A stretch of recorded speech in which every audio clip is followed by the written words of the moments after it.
A little bit of competition is good and competition is healthy. It turns out to be that tonight's gospel reading that I just read, coming out of the 6th chapter of Luke, verses 17 and verse 20 to 26, it has stiff competition from another location in the gospel, from Matthew chapter 5, verse 1 to 11. In both of these sections, one is called the Sermon on the Mount, the other one is called the Sermon on the Plain, and in each of these sections, Jesus shares with us the Beatitudes. So let's take a look at the section from Matthew first. It says there, and this is called the Sermon on the Mount, this is chapter 5 of Matthew, verses 1 to 12. And the importance of this will magnify as we travel through this evening. When Jesus saw the crowds, he went up the mountaintop, and after he had sat down, his disciples gathered around him and began to teach them, saying, "Blessed are thee." And right after that, he delivers the Beatitudes. Blessed are the poor in spirit, blessed are the kind and gracious. Now this one is called the Sermon on the Mount because he offers the Beatitudes from a mountaintop. Now let's take a look at what happens in today's gospel reading out of the 6th chapter of Luke.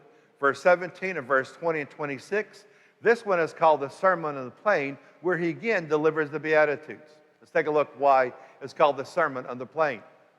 Now Jesus came down with the 12 and stood on a level stretch of level ground, with a great crowd of his disciples and a large number of people from all of Judea and Jerusalem, the coastal region of Tyre and Sidon. And raising his eyes toward his disciples, he said, "Blessed are." And again, he begins to deliver the Beatitudes, but now he's doing it from a level stretch of ground, and this is called the Sermon on the Plain. What I find amazing is this. Jesus in the Gospels of Matthew, Mark, Luke, and John, he preached many sermons. Now, we use the word homily nowadays, but back then they used the word sermon.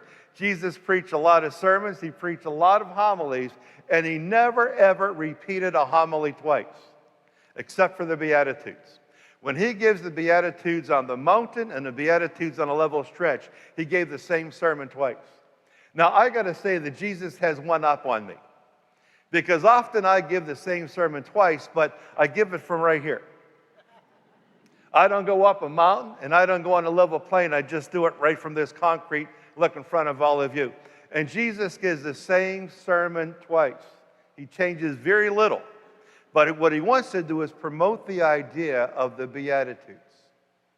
Because if you can have a Beatitude in your life, multiple Beatitudes, your life, no matter how difficult, no matter how much you might struggle, no matter how struggling your life might be, a Beatitude means a lot. In order to understand what a Beatitude is, we're going to look at the etymology of the word Beatitude. Let's take a look at what this beautiful word means. Beatitude, the first part of the word, the prefix, is called bea, means good. An attitude is a disposition. So when you have a beatitude, that means to have a good disposition. How important it is in life to have a good disposition. To believe the glass is half full rather than half empty. And whatever you go through in life, if you can have a good disposition, that means so much. And I'm sure you run across people with good dispositions. And you might run across someone with a bad disposition. They say that you never know how nice it is to have a good neighbor until you have a bad neighbor. And the same thing is true with a good disposition. You never know what it means to have a good disposition until you run across someone with a bad disposition, a bad attitude. Many years ago, one of our former bishops was a fellow by the name of Bishop Bosco. Bishop Bosco and I was a bishop about 20 years ago in his diocese. And he and I got along pretty well. And every so often we'd go out to supper with him, just he and I. Just he and I would have a nice supper together at some restaurant or sometimes at his house. And every so often we'd be talking about, I'd be sharing with him a story about something going on in the parish where maybe someone got offended and someone got hurt. And I would share with him how I would call the person up or go visit the person and try to explain it and try to say that we're sorry or I'm sorry for what had happened. And I tell him that, sometimes that works. People will listen to your apology, and they would accept it, and they would be gracious, and they would be kind. And every so often, you run across someone who just won't. Someone who doesn't want to hear what you have to say. Do you ever run across that person in your life? You offend someone in your family? One of your friends you might offend or hurt unintentionally or intentionally, and then you recant and you feel sorry, and you go to that person and you try to explain. Now, sometimes it's really nice when that person has a good attitude and they'll say, I understand. But every so often, you're going to run across someone who just doesn't seem to want to understand. They just don't want to seem to say, I forgive you. Now, why is that? So we'll be talking about this every so often. And every time we did, which wasn't that often, but it did happen every so often, he'd share with me this story. And the story makes a lot of sense because I use it in my mind mentally often. If I run across someone who is upset and I try to explain and they don't want to seem to accept the explanation. And I refer back to this story. He called it the Asparagus Story. He'd tell me the story about this fellow that was on a train going across the country. The fellow's sitting on the train and decides to get some supper, so he walks over to the dining car. He's sitting in a dining car waiting to order some supper, and a waiter comes over and hands him the menu.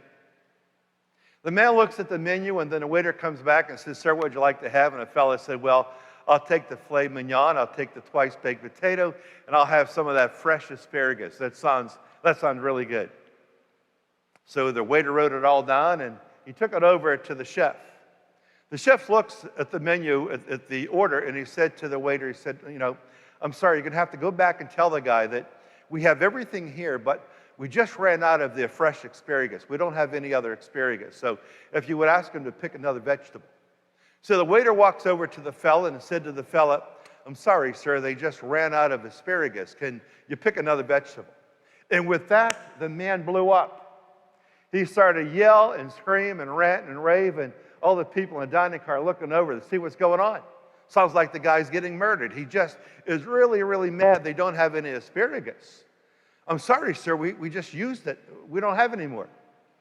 Well, the waiter went over to tell the maitre d' and how mad this guy is, and the maitre d' went over and told the conductor, we have a fella on this train in a dining car who is really mad because he wants asparagus, and we ran out of it. And the conductor thought to himself, and he said to the maitre d' and the waiter, I know what we're going to do. Up ahead, there's a town, an unscheduled stop. We're going to stop in that town, an unscheduled stop. We're going to send the waiter into the town to look for a grocery store and buy some asparagus. That's exactly what they did. So they made this unscheduled stop. The waiter ran into the town, found the grocery store without much trouble, and there it was, fresh asparagus. So he bought a whole pile of this beautiful fresh asparagus. He went back to the train and gave it to the cook. And then he was really happy, and the cook made the meal. And after he handed on the plate the meal to the waiter took it over to the fella, and he said, sir, we got good news. We got asparagus.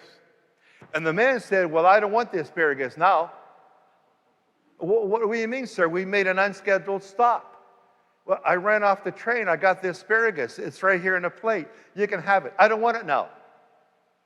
And he looked at the man and he said, sir, why don't you want your asparagus? We did all this work to get you asparagus. Here it is. I don't want it. And he said, why not? And the man said this, because I like being mad. Now think about it. Think about your life. Think about your interaction with other people. Think about those times when you have unintentionally, intentionally hurt someone and you try to explain yourself to that person and they're willing to listen. What might it be? It might be the fact that they just like being mad. They have a bad attitude. There's nothing in life as beautiful as having one of these for yourself, a good attitude. And there's nothing like dealing with people, no matter what they're going through, no matter what type of pain or struggle or difficulty they're going through, who have a good attitude, a good disposition. You see, Jesus realized how important it was to have a good disposition because it's the only time in all four of those Gospels, all of his preaching, that he gives the exact same sermon twice. And the sermon he gave twice, one from a mountain and one from a little stretch of ground, twice he gives the story, the sermon of the Beatitudes. Blessed are the poor in spirit, for the kingdom of God is theirs. Blessed are those who are gracious and merciful, slow to anger. Blessed are those who are kind. That means so much. Tonight, when you say your prayers, if you have a good attitude and that's the nature of your life, hold on to that. Don't lose the beauty of a good attitude.